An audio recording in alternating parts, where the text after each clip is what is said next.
Saya berjanji bahwa saya akan memenuhi kewajiban dengan sebaik-baiknya dan seadil-adilnya dan seadil-adilnya sesuai dengan peraturan perundang-undangan.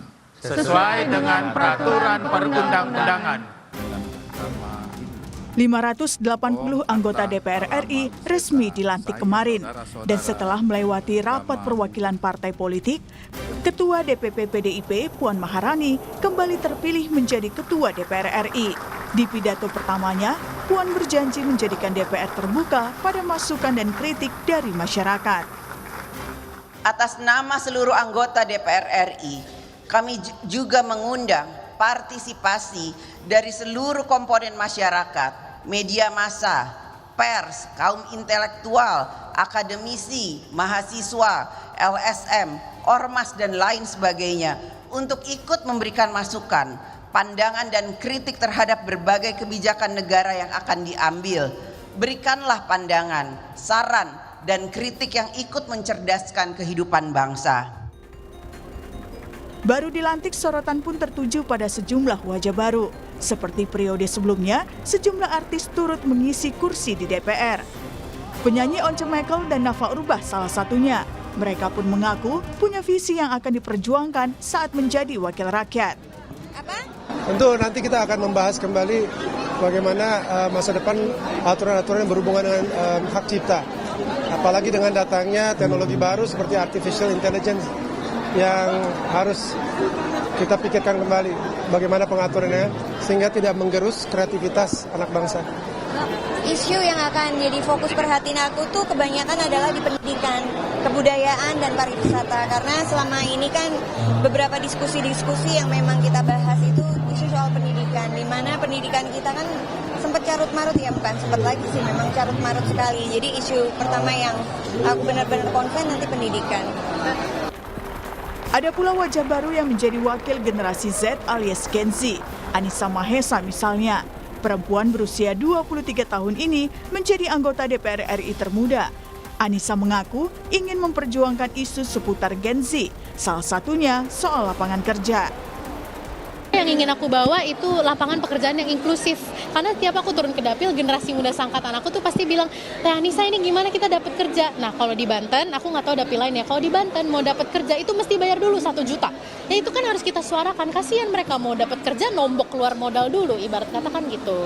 Terus hal yang ingin aku bawa juga itu adalah karena kita live in a digital technology, grow up in a digital era, itu kita harus, aku sebagai generasi muda ingin mendorong regulasi atau kebijakan yang pada akhirnya itu memberikan perlindungan hak-hak digital supaya data kita tidak bocor seperti kemarin kasus Bjorka gitu. Lalu mampukah wajah baru dan muda wakil rakyat ini mengemban amanat rakyat? Tim Liputan, Kompas TV.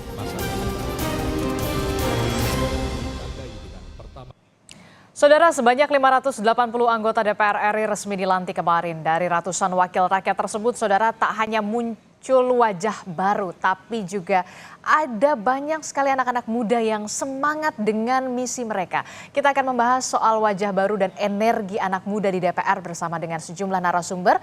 Sudah ada anggota DPR RI dari fraksi Partai Demokrat bersama Hillary Brigita Lasut. Selamat pagi, Hillary. Selamat pagi. Halo, kemudian juga ada anggota DPR dari fraksi Partai Golkar, ada Abraham Srijaya. Selamat pagi, Abraham. Selamat pagi semuanya. Ya, kemudian juga di studio ada pengamat politik dari Universitas Al-Azhar Indonesia, ada Kang Ujang Komarudin. Selamat pagi, Kang Ujang. Selamat pagi, Mbak Desi, Bang Abraham, Mbak Hillary. Iya, oke. Ini kan kita semangat sekali kemarin ya melihat wajah-wajah baru selain wajah-wajah yang populer, selebritas begitu, tapi juga ada banyak sekali anak-anak muda Gen Z begitu ya. Walaupun ini bagi Hillary ini bukan kali pertama, ini periode kedua Hillary kembali melenggang ke Senayan, dan untuk kedua kalinya ini Hillary, misi apa yang kemudian ingin Anda bawa? Kemarin kan kalau tidak salah Anda berada di Komisi 3 ya, di bidang hukum. Nah kalau untuk tahun ini di 2024-2029 akan di komisi berapa Anda tertarik ataukah masih di Komisi 3? Mungkin pasti sama dengan Mas Abraham ya, Pak Abraham, bahwa saya mungkin juga ingin kembali berada di Komisi 3 karena yang menjadi fokus utama saya, kalau tadi Mbak Nafa Urba sempat bilang fokus di dunia pendidikan, saya sangat melihat bahwa Indonesia ini perlu orang-orang yang memperhatikan betul penerapan dan juga bagaimana para aparat hukum ini menjalankan tugas dan tanggung jawabnya. Mungkin bukan dari segi legislasi karena tidak banyak mungkin selain RUU perampasan aset yang bisa kita tekankan di dalam dunia legislasi, tapi dari sisi pengawasannya. Dari sisi pengawasan tentunya masih perlu sekali orang-orang yang serius untuk mengawasi bagaimana Indonesia menerapkan hukumnya dan juga bagaimana aparat kita untuk melakukan eksekusinya. Menarik sekali Anda menyinggung soal perampasan aset begitu ya, yang sampai saat ini juga masih belum jelas begitu arahnya kemana. Apakah ini akan didorong kembali oleh Anda dan juga teman-teman di Komisi 3 jika nanti memang Anda ditempatkan di Komisi 3, Hillary? Saya rasa mungkin ketika dalam RUU perampasan aset itu masih terbuka untuk ada masukan dan juga mungkin ada beberapa sedikit revisi terhadap beberapa klausul yang menjadi kontroversi, saya rasa tidak menutup kemungkinan RUU perampasan aset bukan hanya disuarakan oleh saya, tapi juga Mas Abraham dan beberapa anggota Komisi 3 lainnya sekiranya kami bisa ditempatkan di Komisi 3. Dan karena ini jadi fokus dari masyarakat, tentunya untuk dibahas menjadi salah satu poin yang sangat menarik dan tentunya secara politis juga ini sebenarnya cukup menggigit karena para anggota dewan sebenarnya mendapatkan keuntungan dari mendukung RUU perampasan aset karena dapat meraih simpati dari masyarakat. Sehingga saya rasa tidak menutup kemungkinan pasti RUU perampasan aset ini menjadi salah satu RUU yang cukup hot untuk dibahas. Oke, baik. Saya ke Abraham.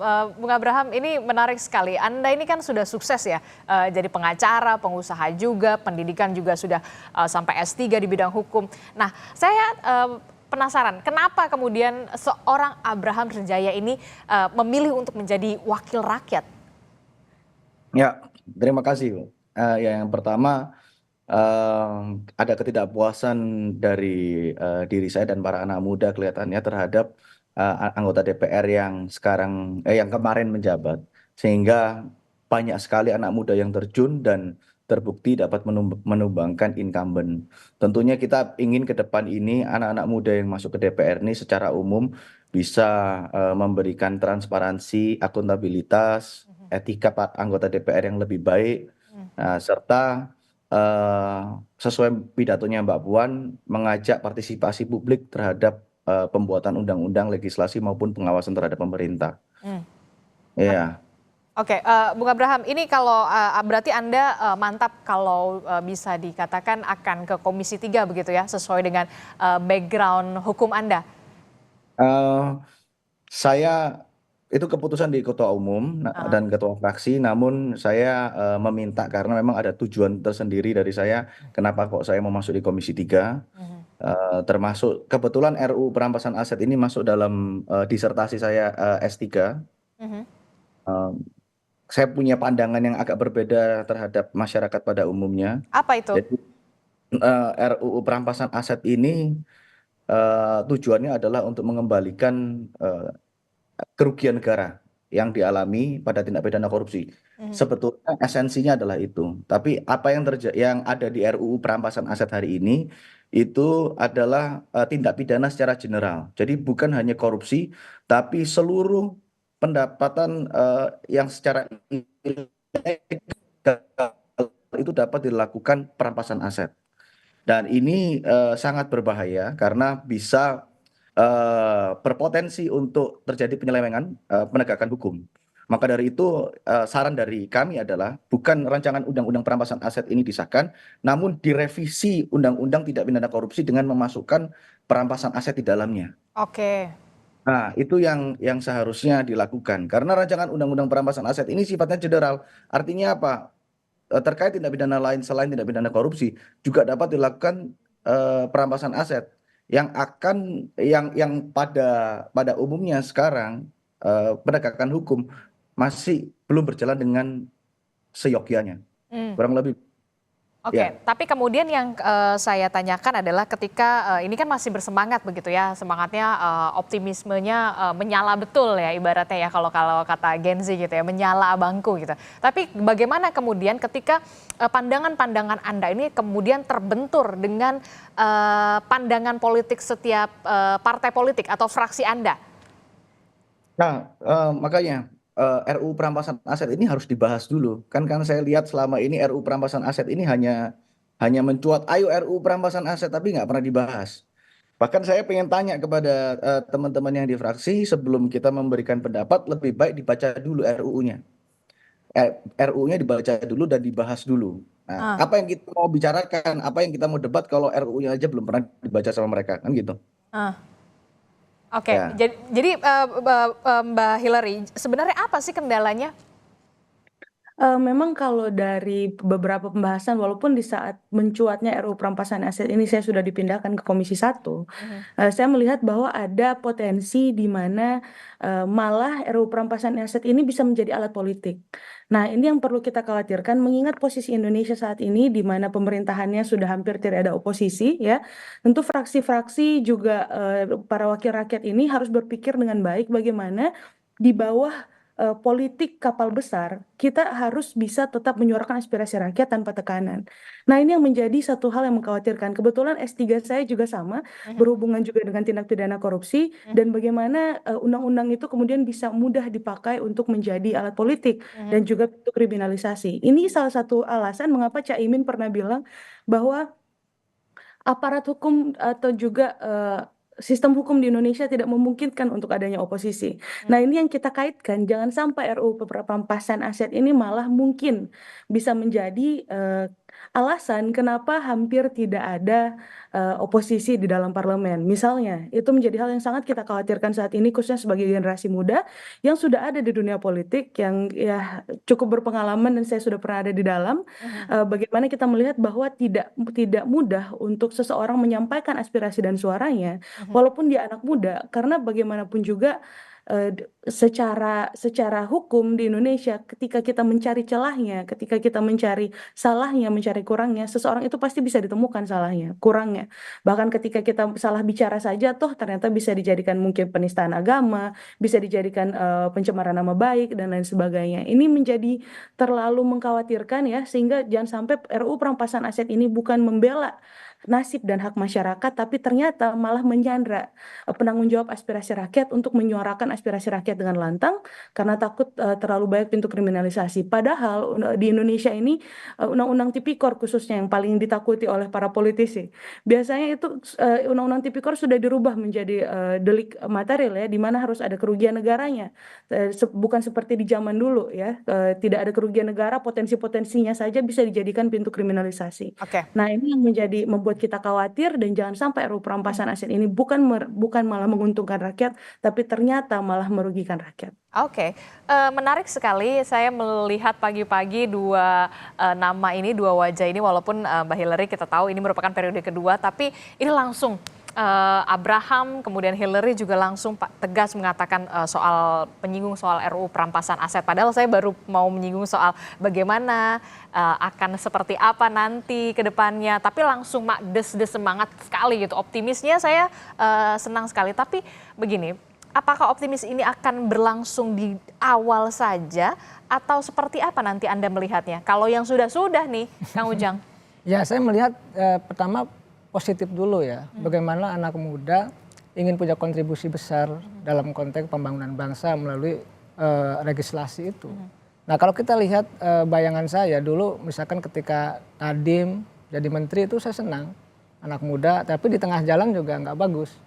Oleh karena itu tadi kalau di awal Mbak Hillary, Mas Abraham punya konsepsi, ya, punya ide dan gagasan dalam konteks membangun bangsa dalam katakanlah pembangunan sebuah undang-undang, maka itu perlu dilanjutkan. Jadi jangan sampai kendor di tengah jalan. Karena biasanya kalau sudah berhadapan dengan praksi ini agak sulit. Nah, itu tadi yang saya bilang.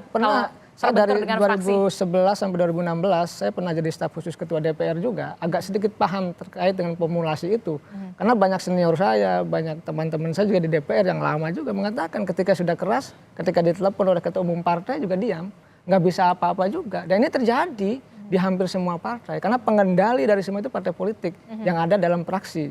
Tetapi tadi kita tidak boleh membatasi ya apa namanya potensi-potensi beliau-beliau itu. Potensi itu harus tumbuh kembang menjadi sebuah produk legislasi yang memang mumpuni, yang punya kualitas. Nah ini yang kita harapkan. Kan tuntutan publik itu hanya dua dalam konteks legislasi. Pertama, kuantitasnya diperbanyak, katakanlah agar tidak dianggap tidak kerja kan.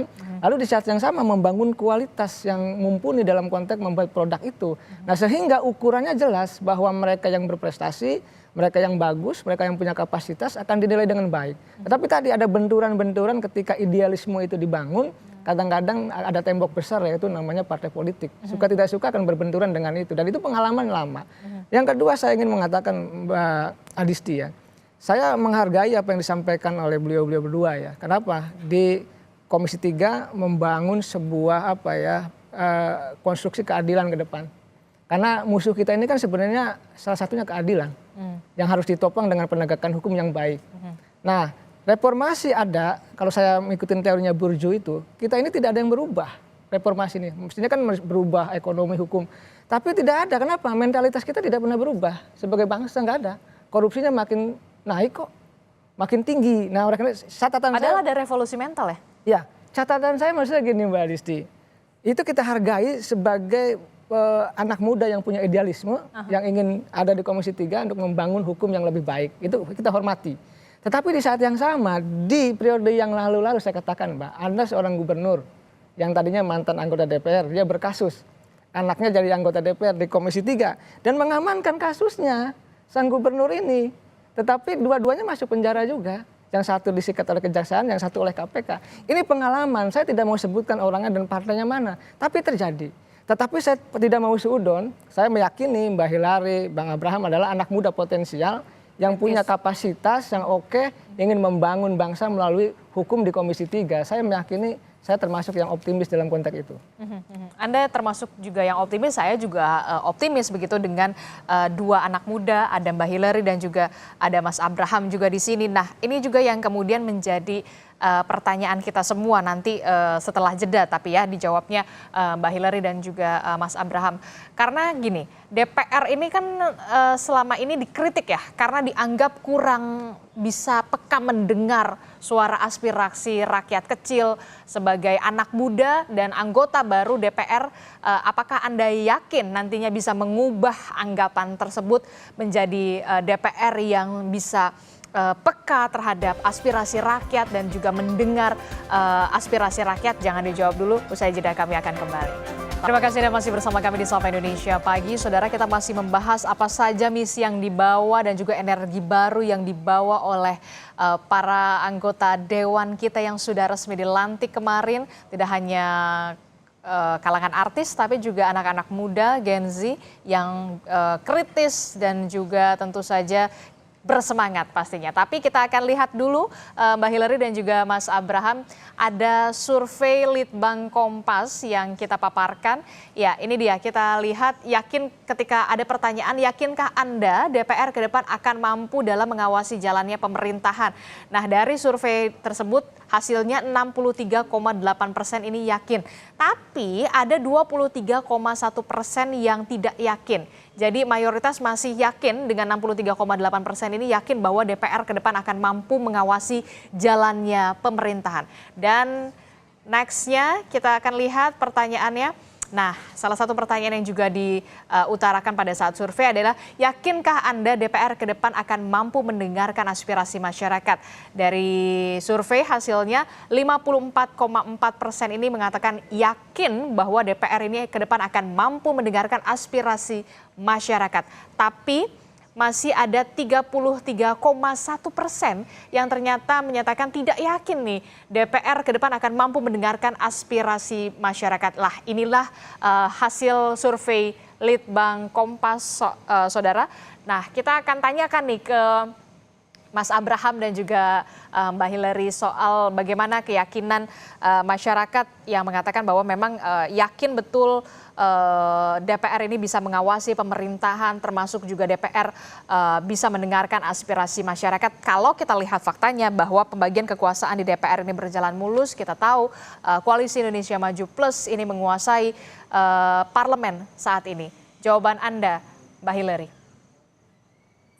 Saya kembali lagi ya melihat bahwa kalau survei tadi dilaksanakan secara nasional, akan kembali kita melihat bahwa mungkin masyarakat di setiap daerah bisa punya pendapat yang berbeda tergantung wakil rakyat yang selama ini berinteraksi dan bekerja langsung untuk dia. Kalau saya secara pribadi sebenarnya melihat kalau masyarakat di dapil saya cukup optimis ya, karena walaupun dengan DPT 1,4 juta, hari ini saya bisa dilantik dengan suara DPR RI perempuan terbanyak se-Indonesia nomor 1 di 310.000. Nah itu melihat bahwa wakil rakyat sudah bisa membuktikan selain di luar urusan kemudaannya, tetapi sudah bisa membuktikan bahwa ada sosok-sosok yang bisa dipercaya jelas oleh masyarakat. Itu menjadi privilege dari anggota dewan yang sudah pernah bekerja sebelumnya ya. Dan ini menjadi salah satu alasan mengapa saya optimis bahwa di beberapa daerah yang wakil rakyatnya cenderung berinteraksi baik dengan masyarakatnya, tentu hasilnya akan menunjukkan chart yang lebih optimis, yang lebih tinggi mungkin tingkat kepercayaan dan kesuksesannya untuk meyakini bahwa DPR bisa kemudian mewakili aspirasi masyarakat. Tapi kembali lagi, PR DPR untuk bisa merubah citra DPR yang sudah saya suarakan sejak 5 tahun lalu, ini masih sangat panjang ya. Melihat kemarin sempat ada demo dulu, baru setelah ada demo baru beres ya. Udah ada tanda apa namanya peringatan darurat, baru tiba-tiba langsung putar arah. Nah ini menjadi alasan wajar ada yang bersuara bahwa sangat tidak percaya. Nah dari sini kita berharap tentunya ini bisa menjadi semangat juga buat chart yang tadi ya, survei yang tadi bisa menjadi semangat juga buat DPR untuk ya setidaknya sadar diri bahwa kita tingkat kepercayaan publiknya mungkin masih 50-an%, masih ada 50% lagi masyarakat yang perlu kita yakinkan. Tapi tidak akan mudah karena dalam setiap dapil tentunya cara masyarakat menilai DPR yang masing-masing itu berbeda. Termasuk juga cara Anda yang saya cukup apresiasi betul, Anda cukup aktif di media sosial dengan meng-up sejumlah persoalan, kasus-kasus persoalan di dapil Anda, soal persoalan hukum yang kemudian di-up dengan men-tag salah satu petinggi atau segala macam, dan itulah masih Anda akan lakukan di 2024 hingga 2029 ini untuk bisa punya taring ibaratnya. Betul. Masyarakat ternyata menunggu-nunggu wakil rakyat yang bisa dihubungi dengan mudah dan bisa menunjukkan bahwa kinerjanya itu cukup bagus, terpublikasi dengan baik, dan masyarakat bisa menaruh harap kepada wakil-wakil rakyat yang bekerja dengan cara atau metode demikian.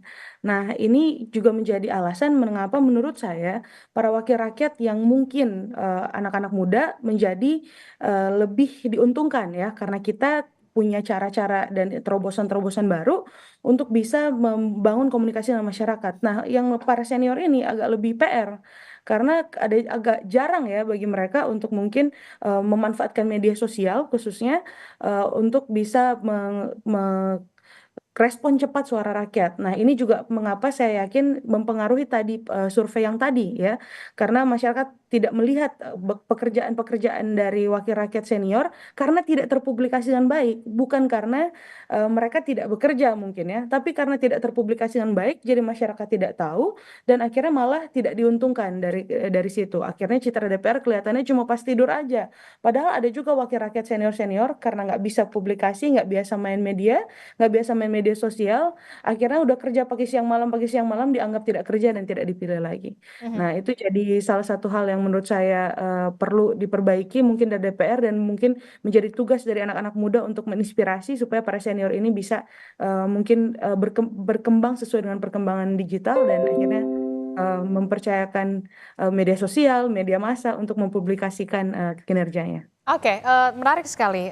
Apakah ini juga akan diikuti oleh Mas Abraham Srijaya soal bagaimana memanfaatkan media sosial untuk bisa menyerap aspirasi rakyat, suara rakyat, terutama dari kalangan muda ataupun warganet begitu di dapil Anda? Karena kan paling cepat itu kan paling ke media sosial begitu ya, dengan men-tag Anda ataukah kemudian Anda bisa meng-up itu supaya bisa teratensi dengan baik begitu ketika nanti ada warga atau rakyat yang punya persoalan hukum, apakah nanti Anda akan melakukan metode semacam itu atau seperti apa nanti, Mas Abraham? Ya, Mbak. Jadi tadi survei yang ditunjukkan oleh Mbaknya itu kan survei lembaga DPR secara keseluruhannya. Jadi rendah, jadi kita pun juga barusan dilantik menjadi anggota DPR 1 hari dan kita melihat memang tingkat kepercayaan terhadap DPR sebagai lembaga itu memang masih salah satu yang rendah ya. Tapi saya sangat optimis dengan kemarin dilantik banyak sekali anak muda yang masuk dan saya lihat banyak yang fresh dan punya pemikiran-pemikiran sendiri. Tapi bagaimana lembaga DPR ini bisa menjadi lembaga yang dipercaya oleh publik itu sebetulnya harus dimulai awalnya dari sistem pemilu kita dulu. Sistem pemilu kita dulu, saya berharap sekali nanti di 5 tahun ke depan ini Komisi 2 bisa ikut merevisi undang-undang pemilu sehingga pemilihan umum tidak brutal seperti kemarin. Apa yang menurut Anda perlu direvisi? Jadi sakit hati dari mungkin yang seperti saya selalu bicara realitas ya, realitas di lapangan ini penggunaan logistik uang itu masih sangat masif di lapangan itu. Sehingga apabila masyarakat sudah dibayar, wakil rakyat akan beranggapan gue udah bayar lu. Jadi ya lu jangan berharap untuk aspirasinya diterima. Kurang lebih seperti itu ya. Ini kalau misalnya akan terus-terus seperti ini 5 tahun ke depan akan seperti ini dengan menggunakan uang, maka akan rusak kita punya sistem demokrasi dan kita juga akan punya wakil-wakil rakyat yang tidak bisa dipercaya di DPR. Sehingga harus diperbaiki dari pangkalnya dulu. Tapi kan begini ya, sudah menjadi rahasia umum begitu ya, biaya politik itu mahal, apalagi kalau sudah bisa berada di seperti Anda gitu di Senayan begitu. Nah, bagaimana bisa kemudian merubah dengan cepat soal rahasia umum itu, soal biaya politik itu nggak murah, mahal. Bukan hanya rahasia umum, kita ini para politisi gua rasa juga nggak mau kalau bisa keluar duit sedikit, kita pasti mau keluar duit sedikit. Tapi masalahnya di lapangan pun kita diminta. Tapi apa yang harus dilakukan? Yang pertama adalah undang-undang pemilunya mungkin kalau ini pendapat pribadi saya ya, saya tidak mewakili fraksi, pendapat pribadi saya adalah pemilihannya dari terbuka harus dirubah menjadi hybrid. Minimal menjadi hybrid atau bahkan tertutup. Itu menurut saya ya. Karena apa? Supaya tidak terjadi hal-hal yang kemarin, kita bisa fokus terhadap mengkampanyekan partai dan program-program yang akan dilaksanakan apa untuk kedepannya, tidak membabi buta, tidak siapa yang lebih besar, khususnya dapil saya ini, dapil DKI ini, dapil yang neraka betul ini. Jadi ke depan ini nanti wakil-wakil rakyat yang bisa maju itu betul-betul wakil rakyat yang kompeten dan masyarakat bisa percaya dengan wakil-wakilnya di DPR. Oke, Mas Abraham, ini kan ada 3 RUU yang kemudian belum selesai lah ibaratnya kemarin di periode 2019 hingga 2024. Ini ada RUU perampasan aset, RUU perlindungan pekerja rumah tangga, dan RUU masyarakat hukum adat begitu ya, kalau tidak salah ada 3 RUU. Nah, menurut Anda yang paling prioritas yang pertama dulu harus diselesaikan ini yang mana dulu? Saya kalau Mbaknya bilang RUU perampasan aset, saya tidak sepakat kalau RUU perampasan aset itu dengan apa RUU perampasan aset yang sekarang itu disahkan, saya nggak sepakat karena saya sudah baca. Yang harus dilakukan adalah revisi undang-undang tidak pidana korupsi dengan memasukkan perampasan aset di dalamnya. Nah, itu yang saya sepakat karena itu extraordinary crime harus punya extraordinary solution, yaitu perampasan aset. Kalau RUU perampasan asetnya sendiri, saya nggak setuju, Mbak, karena itu bisa menjadi alat sandera, bukan hanya terhadap politisi, tapi masyarakat pada umumnya. Dan itu bahaya sekali itu bahaya sekali. Apa yang membuat Anda bisa menjadi alat sandera menurut Anda? Saya kasih contoh ya, ini kasih contoh. karena ini disertasi saya. Misalnya Mbak Hillary dan Pak Ujang partneran dalam suatu perusahaan, awalnya mereka partneran satu perusahaan dan tidak ada masalah. Selama ini Hillary mengambil uang dari perusahaan untuk kepentingan perusahaan ke rekening pribadinya. Suatu saat Pak Ujang berantem dengan Hillary dan melaporkan Hillary ke pihak kepolisian karena mentransfer uang itu ke rekening Hillary secara pribadi, lalu dilaporkan penggelapan dalam jabatan.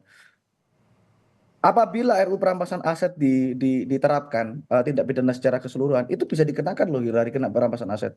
Karena ada kerugian, ada keuntungan secara ilegal yang diambil oleh Hillary dari perusahaan. Oke. Dan perampasan aset itu bisa diterapkan.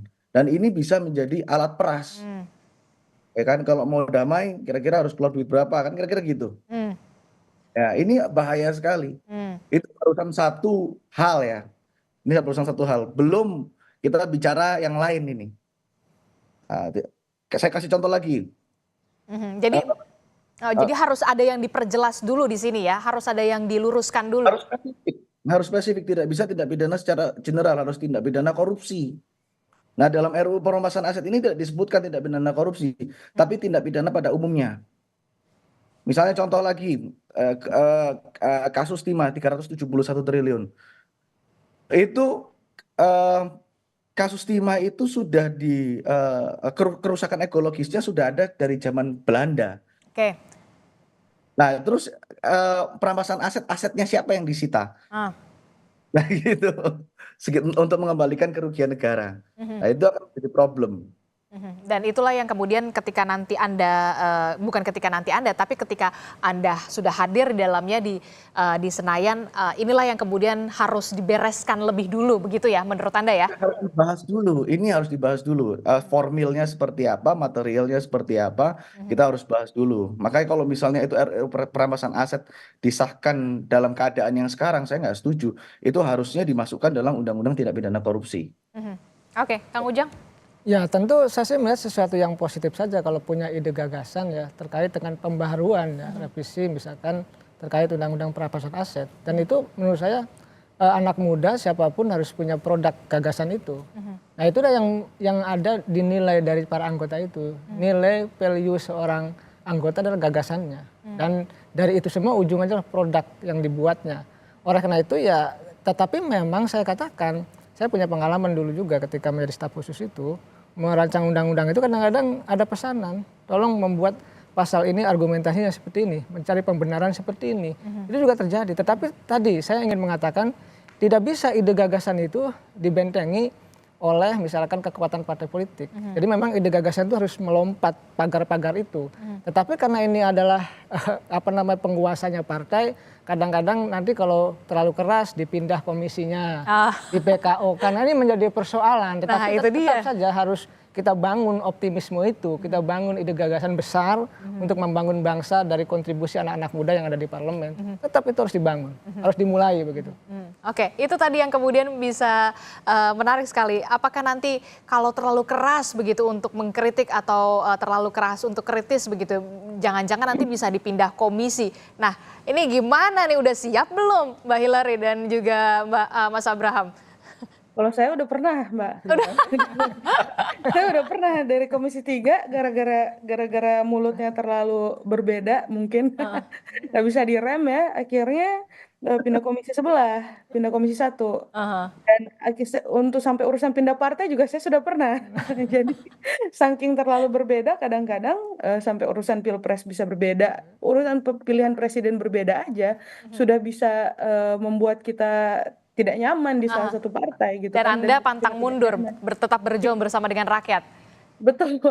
Untuk memperjuangkan aspirasi rakyat ini terkadang ya pembenarannya adalah setiap rakyat di masing-masing provinsi mungkin bisa punya kepentingan berbeda, apalagi masyarakat yang mungkin dari provinsi yang ada agama minoritas atau suku minoritas ya, ada perbedaan-perbedaan kepentingan dengan yang mayoritas kemungkinan, tetapi ada juga yang memang perbedaan antara kepentingan rakyat dan kepentingan partai.